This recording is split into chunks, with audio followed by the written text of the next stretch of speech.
Die boek se titel is Die Bybelse waarheid oor die wegraping of dan die wederkoms van ons Here Jesus Christus. Ek begin met u te deel vanuit die voorwoord wat ek geskryf het van hierdie boek. Ek doen dit deur voorlesing.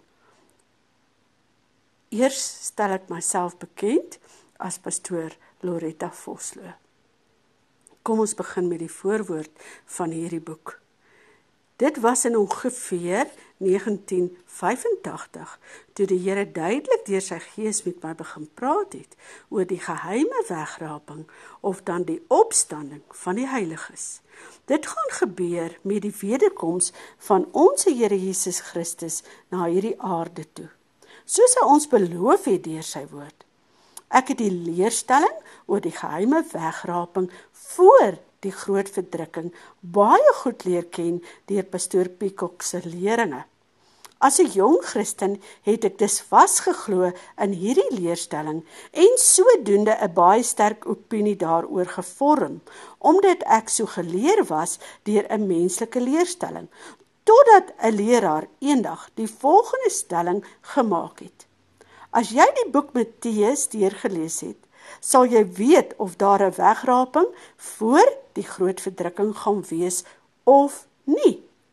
Dit het my tot stilstand geruk en my aan die dink gesit. Ek was so vas oortuig daarvan dat hierdie leerstelling die waarheid was, dat ek elke dag begin wonder het wanneer die Here gaan terugkeer na die aarde toe. Vir dae aan een het ek dus oor hierdie stelling gepeins, maar my op laas na die Here gewend en hom gevra om die waarheid oor die wegraping aan my te openbaar. Nie lank daarna nie, het die Here my genadiglik geantwoord en my van hierdie opinie verlos deur die waarheid van sy woord aan my te openbaar. Ek kan ook soos Paulus sê, maar ek maak julle bekend dat die evangelie wat aan my verkondig is, nie na die mens is nie, want ek het dit ook nie van 'n mens ontvang of geleer nie, maar deur die openbaring van Jesus Christus self. Dit staan in Galate 1 vers 11. Nadat ek dan die skrifte oor die wederkoms in waarheid en opregtheid ondersoek het, het ek tot die besef gekom dat hierdie leerstelling nie die waarheid is nie. Ek kon nie een enkele vers in die Bybel kry van 'n pre-trib rapture wat hierdie leerstelling volledig ondersteun het nie. Ek het toe ontdek dat dit 'n valse leerstelling was wat deur die mens as die waarheid oor Jesus Christus se wederkoms na hierdie aarde toe verkondig het. Ek het nou nie meer net 'n opinie gevorm van 'n valse leerstelling nie, maar het 'n openbaring uit God se woord wat lewe gebring het in my gees en waarin ek nou vir jare al vashou verkry. Dis net soos met my bekering. As God eers deur sy woord die waarheid aan jou geopenbaar het en die skille van jou oë afgeval het, dan weet jy dat jy weet. Jy huldig nou nie meer 'n menslike opinie nie, maar die waarheid deur die woord van God het my vrygemaak. Prys sy wonderlike naam, en hierdie openbaring wil ek dan ook met u deel. Die hele skrif is deur God ingegee en is nuttig tot lering. Onthou dit, geliefde. Die boek Openbaring is die plan wat God deur die apostel Johannes vir sy kinders gegee het, om te verduidelik wat in die laaste dae gaan gebeur. Die boek Openbaring berei Christene voor, juis sodat hulle met die nodige kennis deur die groot verdrukking sal kan gaan. Salig is hy wat die woorde van die profesie, dis Openbaring, lees, en die wat dit hoor en bewaar wat daarin geskrywe is, volg die hele boek van hoofstuk 1 tot 22, want, sê Johannes hier, die tyd is naby. As die heiliges dan weggeraap word na Openbaring 3, vir wie is die res van Openbaring dan geskrywe? Dink, bietjie geliefde. Openbaring is juis geskrywe om die kind van God voor te berei vir die groot verdrukking.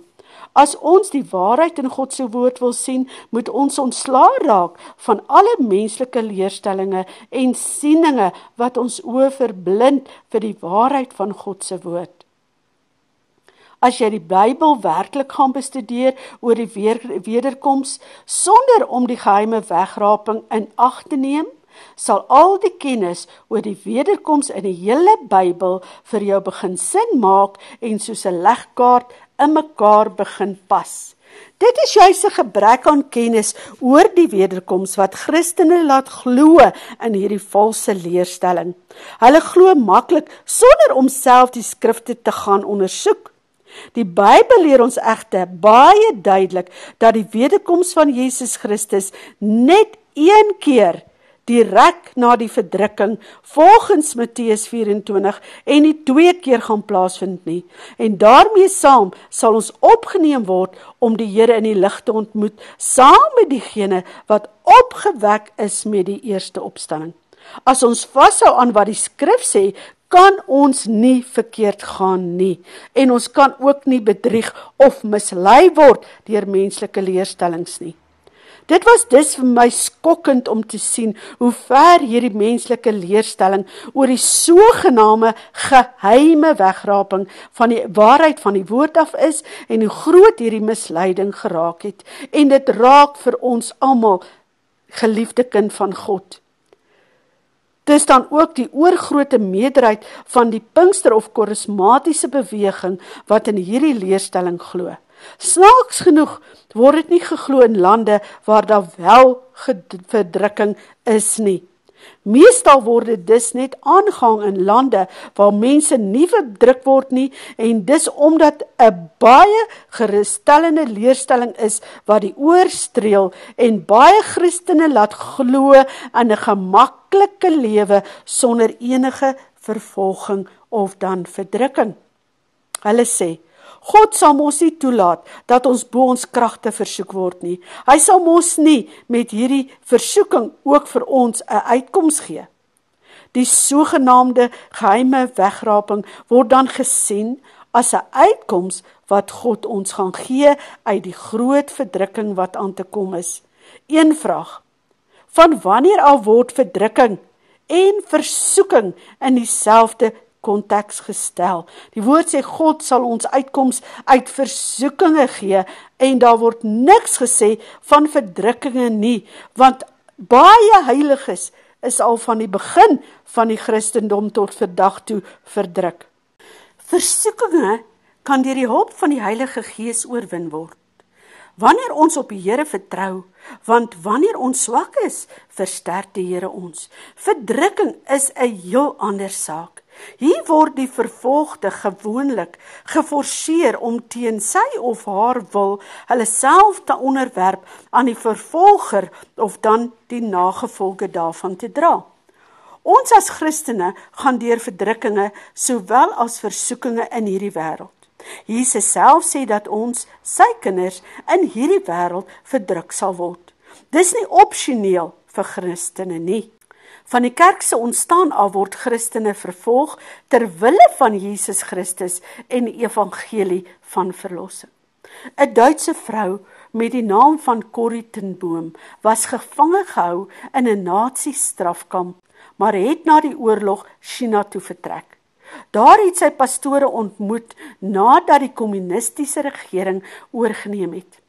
Hulle het al vertel wat die rede was waarom van die Christene hulle geloof in Jesus Christus prysgegee het. Dit was omdat hulle nooit deur die sendelinge geleer was dat hulle verdrukking en vervolging sal moet verduur ter wille van hulle geloof in Jesus Christus nie.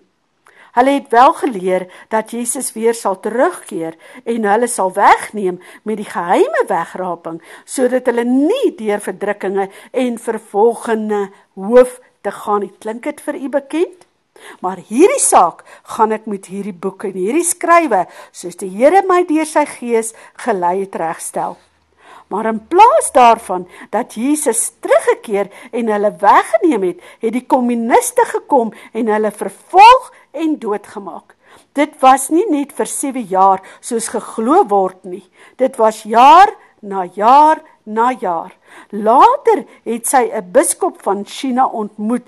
Herlaas, het hy gesê, ons het gefaal. Ons moes die mense die die woord versterk het, hulle sterk gemaak het vir vervolging, eerder as om hulle te vertel dat Jesus eerste sou kom.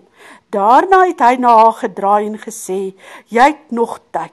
Vertel die mense hoe om sterk te wees in tye van vervolging, hoe om op te staan wanneer die verdrukking kom, to stand and not to faint. Dis die boodskap van hierdie boek. Hierdie valse leerstelling berei mense glad nie voor vir die groot verdrukking wat gaan kom nie. Dit stel hulle net gerus dat hulle nie deur vervolging en verdrukking hoef te gaan nie, want ons is mos nie bestem vir die toring van God nie. Maar die groot verdrukking gaan grootliks oor die verdrukking van die heiliges en die heerskappy van die dier of dan die antichrist.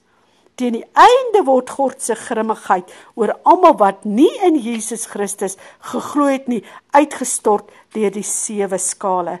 Daarna volg die slag van Armagedon, waar God die goddelose mense gaan verdelg. Maar verder in die boek sal ons daaroor meer uitwy.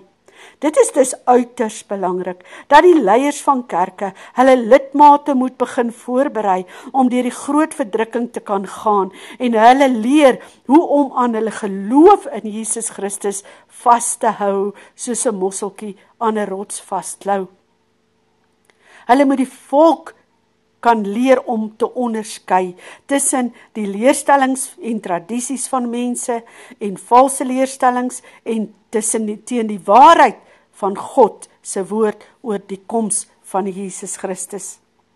Op een of ander manier en op een of ander tyd gaan alle Christene, ook ons hier in Suid-Afrika, vervolg word vir ons geloof in Jesus Christus.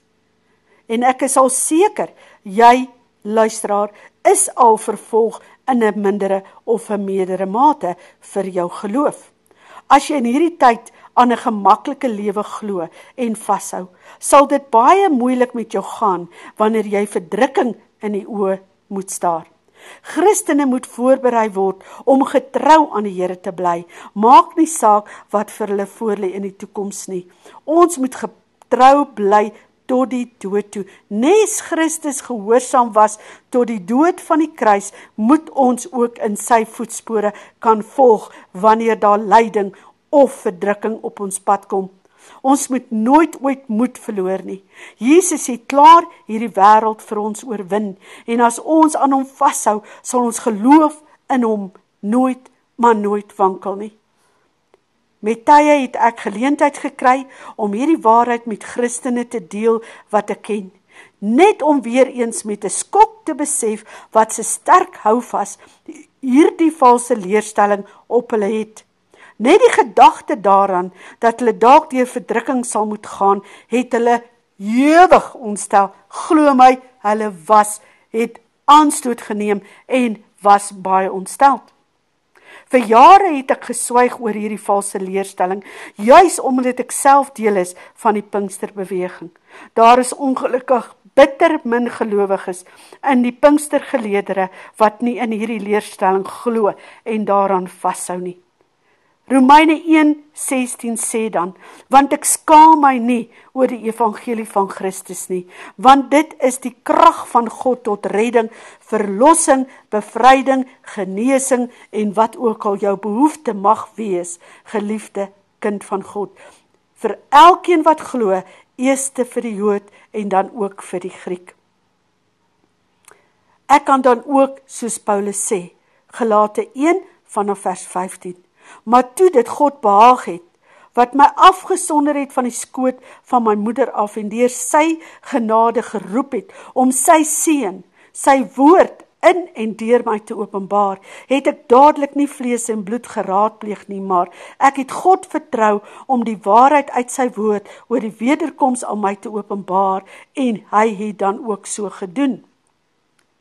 In die boek Titus leer Paulus dat ons aan die betroubare woord moet vashou, sodat ons in staat sal wees om met die gesonde leer van die woord te vermaan, sowel as om die teesprekers wat ons anders wil oortuig te kan weerlê.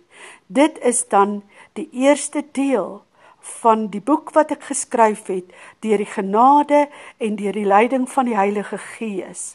Die waarheid oor die wederkoms van Christus. Die volgende deel sal wees oor vrae wat ek begin vra het oor die geheime wegraping teorie. Mooi loop, geliefde kind van God. Tot volgende keer. Totsiens.